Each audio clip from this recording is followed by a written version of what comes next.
Grande Cortella. Bom. Obrigado por receber a gente. Bom, viu? bom demais. O nosso papo aqui é corrupção e honestidade. Não estou à venda. Vamos Ok. começar Nem assim. eu. Não, nunca. Por enquanto, não. A frase clássica. Talvez. Você diria, mas aí você diria um homem que se vende sempre vale menos do que pagaram por ele.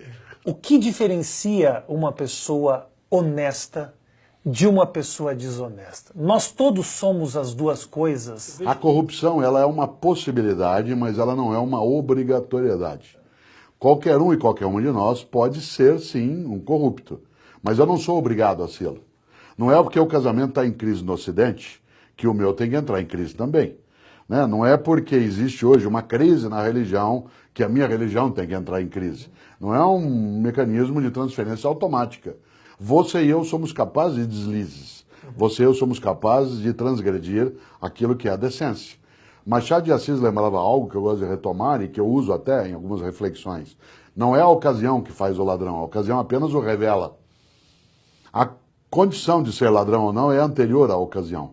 Milhares e milhares de pessoas nesse país todos os dias encontram a ocasião da patifaria e não o são. A clássica frase é pobre, mas é limpinho, é rico, mas é limpinho, tanto faz. Isto é, a noção de limpeza, a noção de higiene moral, ela está conectada à escolha. Eu não sou obrigado a fazê-lo. Por exemplo, eu fui secretário de Educação na cidade de São Paulo, portanto fui um gestor público, encontrei a ocasião, né, de tergiversar da moralidade várias vezes e nunca o fiz. Fui tentado a fazê-lo várias vezes. Tive vontade, inúmeras. Fiz, jamais. Por que não fiz? Porque eu não quis. Poderia querê-lo? Sem dúvida. Por isso, de novo, o velho bruxo do Cosme Velho, Machado de Assis. Né? A ocasião não faz o ladrão, ela apenas o revela. Nessa hora, a corrupção ela não é algo que nos induz. Só porque você tem um ambiente onde a corrupção ela tem lugar, então eu também me sinto no dever de fazê-lo, porque do contrário eu sou otário. Né? Claro que não. Né? Há pessoas que fazem boas escolhas. A boa escolha e a má escolha são escolhas. Né? E nesse sentido, a corrupção também o é. Agora, você e eu somos tentados. Você e eu na vida já fizemos várias vezes coisas que a gente não deveria ter feito. Que a gente até poderia ter feito, mas não deveria ter feito. E nós fizemos. Uma das capacidades mais inteligentes de alguém é ter feito algo e achar que não deveria ter feito. E, portanto, o nome disso é arrependimento, que é uma coisa de humanos. O humano que faz o que não deve e não se arrepende tem um nome na medicina, chama-se psicopata. Certo? O psicopata é aquele que não tem noção de moralidade, que acha que pode fazer qualquer coisa. Né? A tua área e a minha são áreas onde essas fronteiras são muito estreitas. Você trabalha no campo da teatro, da arte, da comédia, né? E eu trabalho no campo da escrita, da opinião, da filosofia. Às vezes nós nos damos direitos por conta da nossa área, como se não houvesse fronteiras. Claro que há. O que não há são barreiras, mas fronteiras elas existem. No entanto, você e eu, várias vezes na vida, e quem nos assiste também, passamos essas fronteiras. Quando você fala que um pouco aceitar, não haver noção de realidade, não haver limite nessa desonestidade, tem um pouco de psicopatia. Você considera que os mais corruptos, eu penso na própria classe política, que absolutamente não tem nenhum freio, tem um elemento de psicopatia nisso? Olha, eu até gostaria que fosse, porque se psicopatia fosse, não haveria responsabilidade do indivíduo. Afinal de contas, o psicopata, ele precisa ser protegido e proteger a sociedade dele, né? Porque é um desvio de natureza psiquiátrica. Portanto, é uma doença.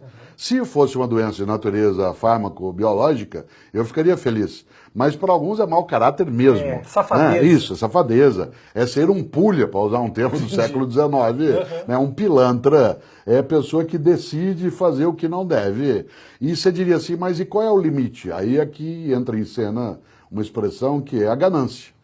É aquele que age na suposição de que é inalcançável, e segundo, de que ele tem o direito de fazê-lo, porque ele é alguém que está acima dos outros. Então, de um lado é orgulho tolo, e por outro lado é uma certeza da impunidade que vem sendo rompida pouco a pouco, né, no nosso cotidiano. Agora, minha pergunta sempre foi, em relação a alguns desses e dessas no nosso dia a dia, na área pública e privada, até onde eles iam? Qual seria o limite? 100 milhões, 150, 200?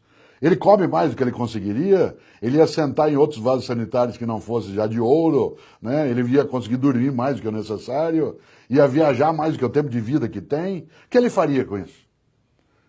Isso significa que se não há um limite, isto é, um terreno em que a gente diz basta, se fosse psicopatia, no sentido, claro, da psiquiatria, ótimo, o indivíduo tem que ser tratado ou recluso. Nesse caso, é mera patifaria. Né? Isso significa que são pessoas que tinham clareza, a tal ponto que quando eles fazem acordos, o acordo não é assim, me arrependo e devolvo tudo que pilhei. Não, ele é um pirata consciente. Ele diz, eu faço um acordo e devolvo o que eu pilhei até esse limite, de maneira que a minha família, um pouco aquilo que Pablo Escobar, né, fazia, mas de um outro modo, tentando garantir o núcleo familiar do afeto, da partilha, da amorosidade com os filhos, a possibilidade de nos dar um certo ar de humanidade. Mas para usar aquilo que o Tião Macalé dizia no passado, é nojento, né? E se é nojento, então continua nojento. Colocar no rol das doenças psiquiátricas é inocentar uma corja que a gente não deve. O que leva uma pessoa que a princípio não é desonesta ou não é mentirosa a entrar nesse sistema? E eu digo assim, tanto no sistema da mentira como lutar contra esse sistema viciado. Há dois movimentos aí dentro. O primeiro é o de inconformidade daqueles e daquelas que acham que isso sendo nojento não é aceitável e que se aceitar isso seria degradar-se. Né? Portanto, a antiga frase que diz os ausentes nunca têm razão. Nós no Brasil, por exemplo, acendemos a luz depois de muito tempo e notamos que há décadas havia uma rataiada que corria pelo lugar. Alguns ratos a gente pôs lá. Outros a gente não tinha notado, outros nos beneficiaram imensamente, outros nós fomos cúmplices por omissão, mas a gente não pode mais fingir que eles não estão lá, os ratos. O triste hoje no Brasil, para muita gente, é que não tem como não ver. Né? Agora, visto o que se faz. Ora, ou se dá um caminho, que é o que alguns estão procurando fazer, que é de desratizar essa sociedade, ou a outras pessoas que entendem que a vida é assim e se conformam. E tem outros que se recusam a não participar da pilhagem. Né? De maneira geral, quando você pergunta o que leva alguém a fazê-lo, é a possibilidade de ter valores, princípios, nos quais isso caiba. Né? Não há uma razão exclusiva que diga, bom, eu estou fazendo isso porque eu preciso alimentar meus filhos. Isso é diferente. Furto famélico, que é o que a lei define, é quando você o faz porque você não tem alternativa. Porque não tem leite em casa. Você não tem leite em casa. Agora, se você o tem, não é um furto famélico. Nessa hora, o que leva alguém a fazê-lo? Talvez uma incapacidade de avaliar o que é correto e o que não é, e uma suposição que é tola de que ele tem a eternidade, né, para corrigir a sua rota. Como é que... Aí é quase que uma pergunta pessoal isso, né? Como é que a gente, como é que eu, que estou fora do sistema, e como é que o público, que a princípio vê isso o tempo inteiro acontecendo, vive tranquilo? Existe uma frase chamada ignorância é uma dádiva. E quando eu não sabia, ou quando eu passo uma semana sem me informar, eu fico tranquilo, eu durmo bem, e essas coisas realmente me chateiam e me trazem um ranço, assim, que eu acho que não é só em mim, é no país inteiro. Como a gente faz para conviver com essas notícias que nos abalam diariamente? É que a gente não tem só essas notícias são algumas delas. Uma pessoa que for, por exemplo, continuamente feliz, ela é tonta, ela não é feliz. A felicidade no estado permanente, ou ele está drogado, né, ou está ébrio, ou está iludido. Né? A felicidade ela é uma ocorrência eventual. Por isso eu não posso ser sempre feliz e nem sempre infeliz.